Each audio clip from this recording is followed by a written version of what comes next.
দীর্ঘদিন পরে আজকে আমি বাড়িতে যাব ভাবছি। তো আমি একদম রেডি হয়ে নেই। আর এইটা হচ্ছে আমাদের মেসের রুম। আজকে তোমাদের আমার মেসের রুমটাও ঘুরে ঘুরে দেখাবো। এখানে রয়েছে আমাদের রান্না করি আমরা এখানে। এখানে একটা ফ্রিজ রয়েছে যেটা আমরা ভাড়ায় এনেছি। আর এখানে আমরা ৬ জন মেয়েই রান্না করি। আর এই তো আমার ব্যাগ গুছানো হয়ে গেছে যেহেতু বাড়িতে যাব। তো আমি টুকটাক অনেক কিছুই নিয়েছি বাসার জন্য।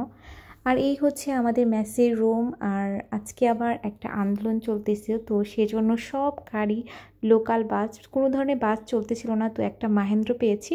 আর সব থেকে পিছনের সিটটাই কিন্তু আমি পেয়েছি। এত পরিমাণ কষ্ট হয়েছিল যেতে, আমি কোনোদিনও ভুলবো না। মানে এত পরিমাণ ঝাঁকুনি খেয়েছি। গাড়িতে বসে বসে ভাবছি যে কত সময় লাগবে, গিয়ে হচ্ছে মায়ের হাতে রান্না খাবো। এর জন্য হচ্ছে সকাল থেকে কিছুই খাইনি। আর এখন বাড়িতে গেলে অনেক ফাঁকা ফাঁকা লাগে, কারণ ভাইরা নেই, আমার একাই বাড়িতে থাকতে হয়। তো এরপরে আমি দোকানে চলে আসি। আর দোকানে এসে দেখি দোকানটা একদম পুরো ফাঁকা, কারণ দোকানে বাবা নেই। তো আমি একটু ওয়েট করতেছিলাম বাবার জন্য। দেখি অপর সাইডে হচ্ছে বাবা এক লোকের সাথে হিসাব নিকাশ করতেছিল। যাই হোক, এর জন্য বাবার জন্য আমি ওয়েট করতেছিলাম। আর বাবা এসে বাবাকে একটা সারপ্রাইজ দিলাম, কারণ বাবা জানে না যে আমি দোকানের মধ্যে আছি।